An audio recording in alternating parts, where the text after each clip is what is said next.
who you are and what you're doing about it, please. I'm Adam, I play drums. I'm Danny and I am the vocalist. I'm Jason I'm Jason and I sing and play guitar. Sing. So can you tell us a brief history of what's happened since you've started the band? Condensed. Condensed down. Well, awesome. There we go. That's the answer. Awesome. We've been together like with this lineup for 2 years. We released our first album last year, September, and we've kind of been touring ever since. Pretty much. Can you tell us about what your album Portraits is about? That inspired you to? The name is mainly just the song. Like the song is on its own. Like we didn't have like a massive concept for the album itself, but the song Portraits is about like the story of Dorian Gray, which is like about decadence and loads of things like that. But like the album has like loads of different meanings. Each song is individual itself. It's not a running concept. But it's a pretty positive album about like, it's mainly anecdotal, so it's all about stuff that's happened and how we've dealt with that, and how I've dealt with it. Jay's, but it's about it. Sweet. Alright, what's your favourite track to play? I don't know what, Each thing, right? Oh, okay. Well, Each say, alright. What's your favourite, Jace? My favourite to play live is probably actually, funny enough, it's These Woods Are Safe for Us, and even that's the song that I've played the most out of any other song we play. But I don't know, it's the most simplest song we play. Therefore, I don't have to concentrate as much, and I can just feel it a little bit more. So yeah, it's my favourite. I think. Mine's Anything with Teeth. I think like it has the most energy live, and we all get into it really, really well, and the crowd love that song, so that's my favourite. I like Wax Wings. I think it's fresher than our other stuff. I haven't played it as much, and it's pretty fun to play. But also, I'd say probably These Woods or You and I depend on the crowd because they're really well known songs. So that can be fun just seeing the crowd get into it. On a personal note, I like playing Wax Wings. Okay, what's been the highlight of your year so far? Well, mine is there's two for me. The whole Attack tour, meeting those guys, being on the road in such a high profile tour, going to America first, like that tour was like the perfect tour for us. We didn't have a bad word to say about anyone on that tour, and it was just an amazing opportunity for us to push in America on our first tour. We were on like 1,000-cap venues and sold out every night, not ever worrying about. I mean, we've been a band that's, you know, you always get to a venue and worry about what the turnout's going to be like, and that tour, there was just none of that. It was, this gig's going to be awesome, the sound's going to be awesome, the kids are going to be awesome, and it was just like, it was real positive. It was positive. It was easy to do, so it was easier to have a good time. It was easier to chill out and relax and not worry about the normal shit you normally worry about. And my second one was going to Japan. It was such an amazing experience. Like, I wouldn't like to go there for longer than like a week because it's crazy and I didn't really understand anything, not even McDonald's. But it was an incredible experience, especially going out with two American bands. Confide and Persevere, which was awesome because they were wicked dudes as well. fans over there, same as they are over here, I think crazy about it's weird, dude. Like, it differs from state to state. Like Japan. Oh, Japan. Oh, sorry. No, yeah, Japan are crazy. Like, the Japanese they're very respectful people. So way more respectful than anywhere else in the world I've been to. They speak when spoken to, and that's the same with the gig. You don't like finish a song and just hear like some noise, like it's completely silent. And they clap, they cheer, and then they're just silent. And then like you can try and interact with them, but because we can't speak Japanese and they don't really understand English, they don't know what I'm saying. So it's more of just you get on, you do your set, hopefully they enjoy it, you get off. The culture's crazy as well, dude. Like, if say here, like we'll play England and we'll play America. And America on a grander scale because the fans are a little bit more crazy there for like hanging around. But in England, people tend to say, good set, have a photo, have a signature if they want, and buy some merch and leave. Or give you a hug and be like, awesome. And America's a little bit more, they want to like chat to you and they want to know because you're English and it's a big thing out there. But Japanese people, if you're playing in front of 600 people will stay and have photos. You don't get away with having no photos. And the label when we were out there had to put us back in the dressing room and say, look, you've got to go in because the kids won't go home. They come back around, you do all the photos and the kids come back. It's one of those places, like the UK and America are so oversaturated that, you know, even if kids, like say, like a band comes to play a show, kids know they'll be back in 6 months' time, like most of the time, if there's buzzing around that band. The Japanese don't get that, they get a tour, you know, they get to see their favourite band there once every 2-3 years, so it's a bigger deal for them. How would you sum up Bury Tomorrow in 3 words? Winner, chicken dinner. Oh, that's cool. Winner, chicken dinner. Winner, chicken dinner. Mine's not really as good as that. Yeah, heavy, melodic. Brilliant. Attractive. Good word. Great word. Mine is good word. What can fucking sexy times, that's mine. Let's count that. You liked it? Yeah, that's good. I saw it. I saw it in your eyes. So when people come to see you, what can they expect? A lot of energy, a good laugh. We try to have a laugh with the kids that come see us. Like Dav has got a very good sense of humour and he's on the mic half the time. So yeah, just a good time to have a laugh. Not serious. Like, you know, we're not one of those serious metal bands. We just want to have a good time. Like that's literally it. We want to have a good time, and if the kids are having a good time, no matter what they look like, what they wear, who they are, then we win it. Like, you know. We want to be positive as well.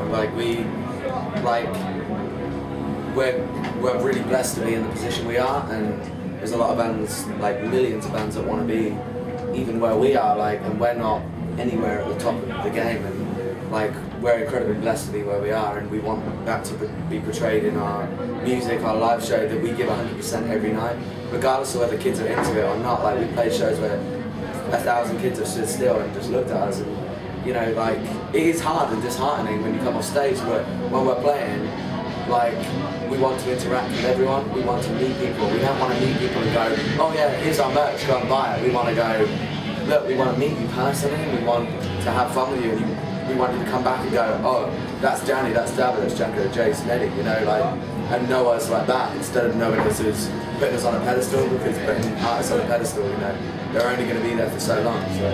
Yeah. What are 3 bands that you'd love to tour with that you haven't already toured with? Realistically or non-realistic?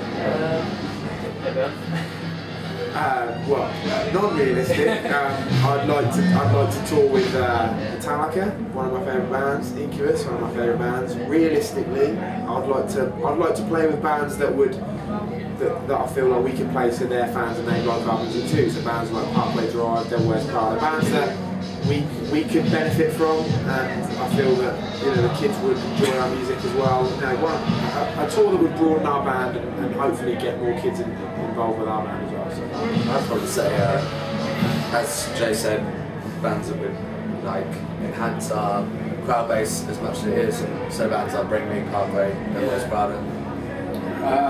Yeah, exactly the same for me. August Band as well. Yeah, and on Earth, just because they're kings of breakdown. So you're cutting a new album in early next year. What's this about? What's it called? We haven't actually decided. We're just writing. We're writing right now. It's about the space, but it's the one thing we'd say is it's about the progression of Bury Tomorrow as a whole. It's about us showing what we can do to the potential. It's like every album you try and push yourself to be as good as you can do, and this album is going to be pushing us to the max. There's been a huge gap, like, between Portraits and the one that's going to come out next year, just because a lot happened after the album came out here. A lot happened to our band internationally, and it meant that we had to release our album in other countries which were at different points of the year, and we've had to tour them countries in sequence. I say sequence. Yeah, you know, so it's been drawn out a lot. So there's been a big enough gap for our sound to have matured, because we played with so many bands and heavily influenced by the bands we play with more than any other bands. So we played with a lot of technical bands. We played with a lot of synthy bands. We played with a lot of a lot lighter bands than us. So all of those are influenced on what you'll hear on our new stuff, because it's been such a gap. It won't be the same as Portraits, but we want to take the stuff that we love from Portraits and just put a new spin on it, and and something that's for now, for like time now. Because I feel Portraits, when I listen to it now, like I try and listen to it with an outsider's mind, even though it's hard. I feel it was a year and a half ago, as far as the scene's concerned. So I expect something a bit more in time. Like. And it's with Portraits, it was made up of like songs that we've been playing for like 3 years. Like we had songs on there that we wrote when we wrote like Casting Shapes, and these words I'd say for us, like songs that had never been recorded. We put them on the album because we needed songs to put on the album. Like Repair the Lining was written at the same time as Casting Shapes, and Casting Shapes came out a year before our album did. And it was like, with this album, it's all fresh, it's all new, it's like hook lines, it's gonna be awesome. It's written. It's gonna be awesome. It's written as a whole rather than bits. Yeah. Like Portraits. Like we had potentially like 18, 19 years of my life to write that album, because it was the first album we ever written. This one we've had a short amount of time, but we've done more in the past since the album came out than we've ever done as a band. So we're much more influenced. So it's heavier and lighter as well. It's going to be cooler just because it's more of one package rather than. But the heavier bits are heavier and the lighter bits are lighter, and that's all we've ever said to people when they're like, oh, what are you going to do next? And it's just push those bits. We want to be the most extreme, and we're not scared to say we're metalcore. This album is definitely metalcore. We're trying to bring it back, and in the days of Old Betrayer and the days of Still Remains, we want to bring it back. So you can push your old album out there and be better than that, a lot better. It'll be a lot better than that. Yeah, I wouldn't. Going into it thinking that it was going to be worse would be a bad. Yeah. Well, yeah. I mean, if people think it's not as good as that's their opinion, but personally, we think it's a lot better because obviously we've matured as a group and as artists individually as well. Yeah, I think as fans, like fans we have right now who love Portraits, I think they'll love the new stuff, but I also think the new stuff is going to appeal to. It's a lot more like Wax Wings. Like Wax Wings is cool because it's the newest one we've ever written. So it's a lot more like that. So what are you doing over Christmas apart from New Year writing a new album? We've got on Tuesday we're playing the Ghost Fest extra smash in Leeds. So that should be pretty cool. And then after that, just writing. We're gonna have some time off over Christmas with families and friends and stuff, and then January, as soon as the new year come back in, we're going to go straight back into the writing studio and just carry on. We go on tour, We go on tour with Attack Attack in January. It's going to be awesome, dude. They're very, very good friends of ours. Oh, so yeah, and those guys gave us the best tour of our lives, so it's about time we bring them over and give them some UK advice, and it's going to be awesome, dude. Who can play while she sleeps? Because there was. It's kind of like because it was rescheduled. While She Sleeps are doing a lot of different things, and we got asked to do it by Attack Attack a long time ago, but we were actually on tour because it was around the same time we were in America. Yeah. We got asked to do the tour, but we couldn't do it. So when they rescheduled, naturally being best friends with that band, they were like, "Come on, join in," and Attack Attack, they just couldn't be on it on that. Yeah, it was literally just a matter of the dates what we scheduled, and While She Sleeps already had tours lined up, and we're on the same management, so it's kind of like with our management, it's just you put bands into the best slot where they can go, and While She Sleeps had tours, and we didn't have a tour for that slot, so we've got to put it in there. So it's a shame. We would have loved to do it with While She Sleeps. There are sick, but it's just the way the music industry works. Sometimes you just got to go with it. So. Alright, well that's it. Thank you very much for the interview. Oh, thank you very much.